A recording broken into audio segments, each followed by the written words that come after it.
乌军发射至少10枚 ATACMS 导弹，摧毁克里米亚俄军多套防空系统，损失达上亿美元。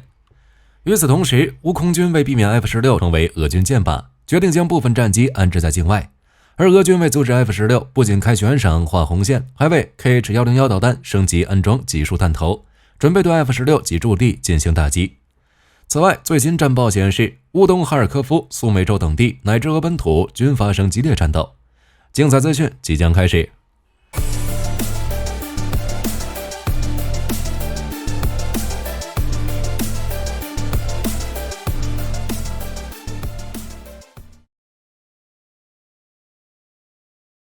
俄军号称可以拦截高超音速导弹的防空系统再次被摧毁了，果然是中看不中用。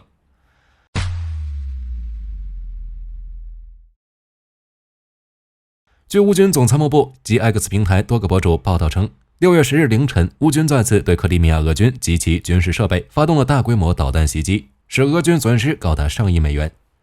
初步确认损失如下：4枚 ATACMS 导弹袭击战科一地区，导致2个雷达站被摧毁，1名俄军受伤；4枚 ATACMS 导弹袭击叶夫帕托里亚地区，损毁俄军事装备和1名俄军受伤；2枚 ATACMS 导弹袭击切尔诺莫尔斯克地区，导致2座雷达和2套 S-300 防空系统被摧毁，1名俄军死亡，4名俄军受伤。虽然损失不知道是否会进一步扩大，但可以肯定的是，俄军 S-300、S-400 的神话再次被破灭。由此，火力军推测认为，此前俄军声称克里米亚多地出现的火光和爆炸声是训练演习，没有任何损失的说法，纯粹是自欺欺人。此外，据 ATESH 频道6月10日称，俄防空部队士兵已接到命令，要从克里米亚撤离家人，前往俄罗斯比尔格罗德。可见，俄罗斯也已经意识到克里米亚正成为俄军负担，不管转移多少装备上去，都将被摧毁，还不如把有限的装备用来防守本土。其实，自2024年开始，乌军就不惜消耗宝贵的 ATACMS、暴风阴影等导弹，猛烈轰炸俄军的防空系统、雷达、渡口、补给船，甚至派出无人机奔袭上1800公里打击俄军的沃罗涅日 M 雷达。其目的不仅是要消耗俄军资源，把克里米亚变成孤岛，从而进行收复，更是给俄军制造盲区，在为迎接 F-16 铺路。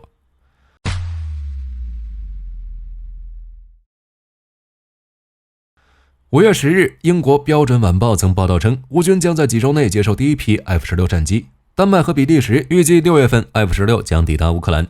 首批可能是4架。而6月9日，乌军战机又主动出击，袭击了俄军在比尔格罗德地区的指挥所和弹药库，算是 F-16 战机袭击俄本土预演。再加上乌空军司令部航空兵负责人谢尔盖·霍卢布佐夫准将称，乌克兰还将在几周内开始测试国产的制导航空炸弹。可见，一旦 F-16 抵达，即使欧美提供的航空炸弹数量不足，也不妨碍乌军对俄本土展开猛烈轰炸。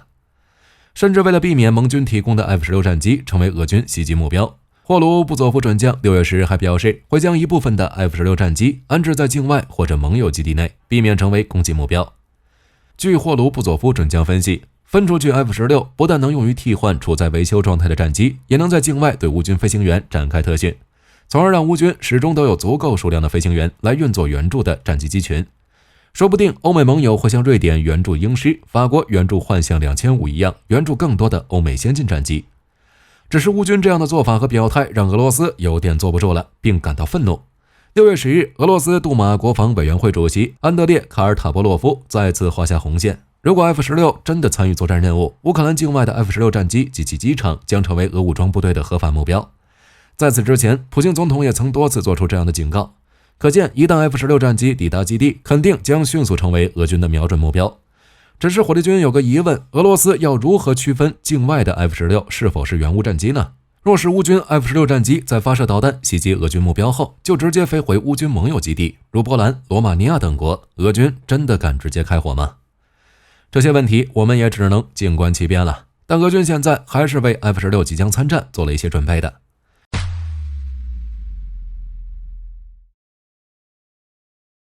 其一是发布悬赏，俄罗斯弗列斯公司承诺，俄军击落第一架援乌 F-16 战机，打破 F-16 至今未被击落过的记录，就能获得1500万卢比，大约16.8万美元的金钱奖励。这绝对是想报复457被击落的仇。其二，据自由时报报道，俄军近期已开始在战场上使用搭载集束弹头的 KH-101 巡航导弹打击乌军目标。据悉，这已经是俄军在俄乌战争期间对 KH-101 导弹的第4次升级。KH-101自1995年开始研发，于2013年正式服役，主要由图 95MS 和图 160S 两款战略轰炸机携带。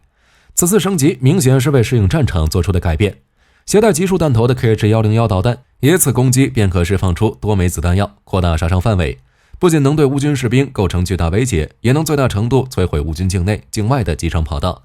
而为了使 KH-101导弹安装第二枚集束弹头，俄工程师缩减了导弹的燃料储箱，虽降低了导弹射程，但考虑到发射地点与乌克兰的地理位置，射程短一些也无所谓。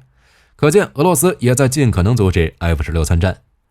值得注意的是，最近德国提供的第3套和即将提供的第4套爱国者系统，以及法国、意大利提供的各式防空系统，将打击携带航空炸弹的俄军战机。一旦 F-16 抵达参战，届时俄乌战场的制空权将被乌军空军逐渐获得，留给俄罗斯的机会就不多了。至于俄罗斯画向红线，火力军只能说俄罗斯红线越画越多，但没有一个有用的。F-16 最终仍将参战，并碾压突破掉俄罗斯红线。其首次出击会是什么样的战果，就让我们拭目以待吧。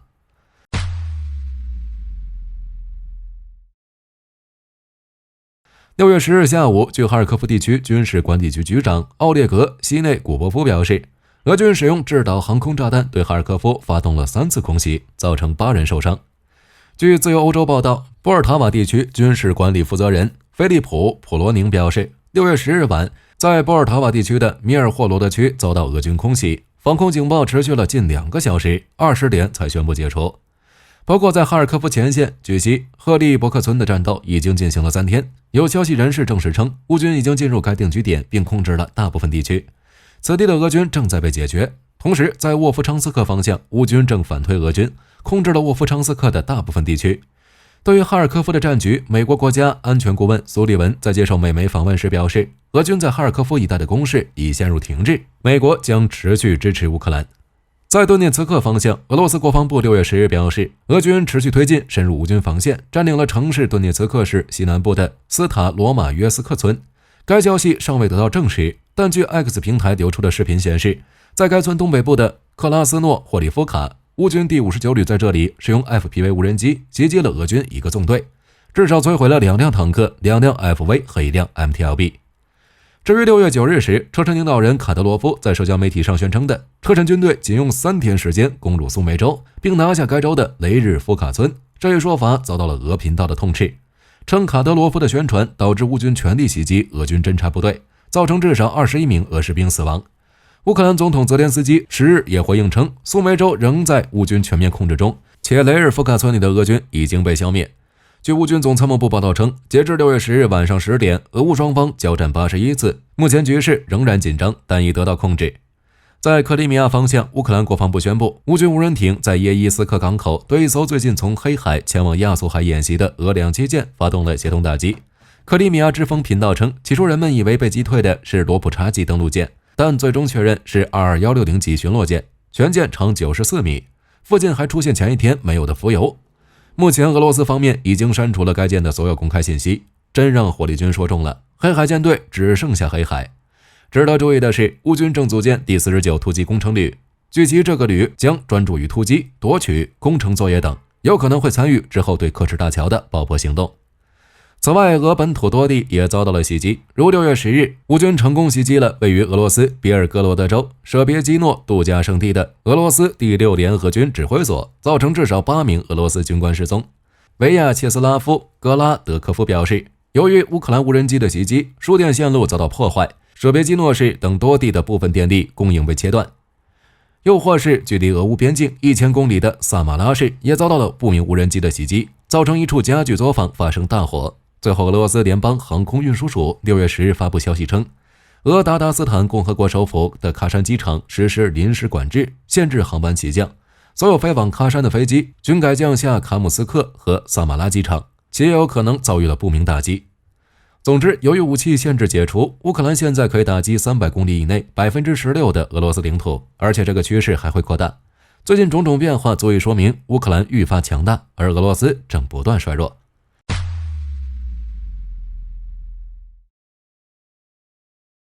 据瑞士总统维奥拉·阿姆赫德6月10日表示，全球已有90个国家登记参加6月15到16日寻求乌克兰可持续和平之路的会议。他表示，确认的与会者中有少数来自联合国等组织，其余代表国家，其中约一半将派国家元首或政府首脑出席，如法国总统马克龙、德国总理舒尔茨将出席，美国总统拜登虽不会出席，但会派副总统哈里斯和国家安全顾问沙利文出席。最终参与名单将于14日公布。据半岛电视台报告，此次会议旨在达成持久和平的共识，并讨论核安全、人道主义援助、粮食安全、航行自由和战俘等问题。议会活动将由4000名士兵进行守护。不知道此次会议是否会结束这长达29个月的战争，后续火力军将持续关注。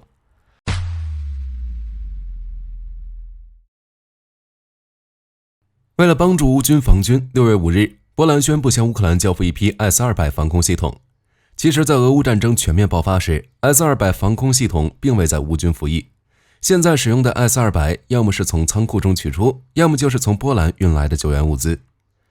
大家也别小看 S-200 这位老人家，其能力丝毫不弱当年。在今年4月份时，乌军曾使用 S-200 防空导弹击落了一架俄军的图 2M3 战略轰炸机。除了防空作战外 ，S-200 还被用于攻击俄陆基目标，如空军基地、军营、指挥所等。S-200 虽然是冷战期间部署的能力最强的防空系统之一，但由于其在华约以外的出口有限，在20世纪80年代，只有叙利亚和朝鲜获得了该系统，因此并未在实战中广泛使用。而波兰援助的这批 S-200 是自己使用退役后的系统，且经过多年的各种现代化升级。将来这批 S-200 系统应该保持着不错的作战性能，乌军也将进一步加强其防御和进攻能力。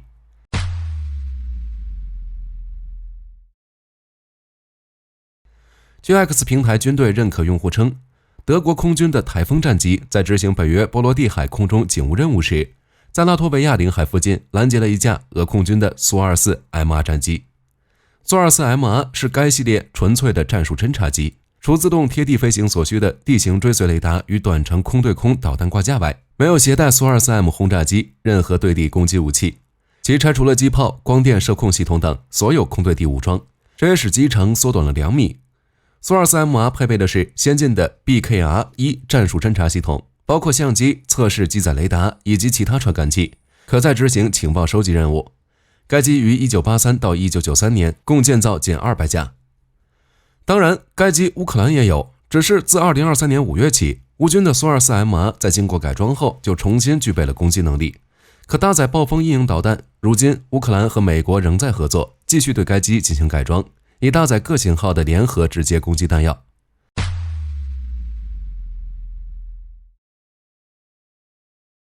近日，俄军再次迎来一批新式的82毫米 2B24 迫击炮，虽然具体数量并未对外透露，但却是非常适合俄军的步兵部队。这款新型的 2B24 迫击炮因采用新式材料，极大减轻了炮身重量，大约在45公斤左右，使得5人的炮组人员能够更加轻松地搬运和操作。即便是非摩托化步兵部队，也可在森林和山脉等具有挑战性的地形中也能轻松使用，而部署时间只需要短短的30秒，能够有效和迅速地执行射击任务。2B24 迫击炮的射程从最小100米到最大6000米不等，使用3026型炸弹，射速可达每分钟至少20发。由此可见， 2B24 迫击炮可以说是步兵部队的宝贵武器，可在各种战斗条件下提供机动性和适应性强的火力。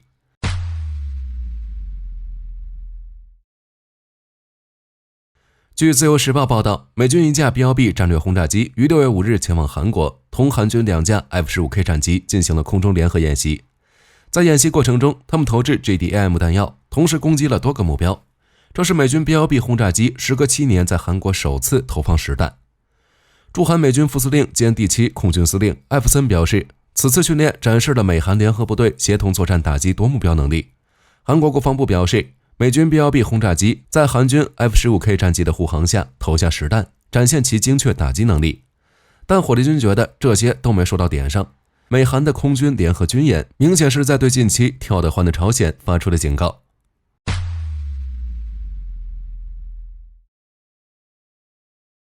据相关报道，6月3日，麦奎尔莱克赫斯特基地举行庆祝他们接收2架 KC-46飞马飞机。这2架飞机的到来，让美国空军服役的这款战机达到84架。这个数量进一步加强了对全球军事行动至关重要的加油能力。KC-46加油机是一种战略运输和空中加油机，它是波音767的衍生机型，最大载油量从16万磅后来增加到212299磅。硬式加油的加油杆的输送量从900加仑增加到了1200加仑每分钟，增加了4个内部油箱，另外还有2个翼下软式加油点，用于对美国海军、海军陆战队和盟国飞机加油。除此之外，它还拥有最先进的设备系统，用来满足未来苛刻的任务要求，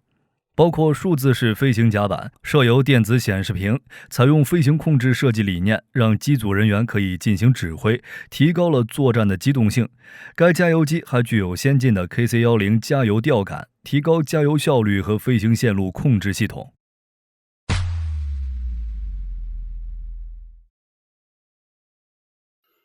根据相关报道，6月2日，乌克兰无人机在别尔哥罗德地区拍摄到了俄军最新的 RS-43 锦葵自行榴弹炮。这款榴弹炮出现在战场上的证据并不多。根据了解，它是由俄罗斯在2023年开发的，去年通过俄罗斯国家验收测试后就部署在北方军区。RS-43 锦葵自行榴弹炮是由俄罗斯海燕中央设计局设计开发的一款152毫米的自行榴弹炮，安装在8×8轮式底盘上。它是由乌拉尔机车车辆厂的子公司乌拉尔运输机械公司生产。相比于其他武器系统， RS-43 锦葵更加现代化，它是基于轮式底盘高机动轻型火炮的系统概念，拥有座舱装甲，能够抵御小型的武器和弹片。它采用 YAMZ 842 4.10 柴油发动机，能够达到的最大功率是470马力。RS-43 锦葵采用的是152毫米 2A64 火炮，采用带后膛装弹机构的分体式后膛装弹方法，能使用152毫米的所有类型弹药，采用现代火控系统，包括数字瞄准系统，具有高精度导航辅助、信息交换能力和自动生成射击数据的功能。目前 RS-43 锦葵用于支援地面行动和反炮击，这种火炮能够在一定距离摧毁乌克兰阵地，并且能够在乌克兰开火后准确地瞄准并锁定乌克兰炮兵阵地。自今年1月份开始，这款榴弹炮一直就部署在乌克兰战区，在俄罗斯的持续行动中发挥着主导的作用。好了，本期节目到这里就结束了。F-16的抵达和参战毕竟改变现有的战场局势，大家觉得乌军 F-16 首要打击目标会是哪里呢？欢迎在评论区留言。我是火力军，下期再见。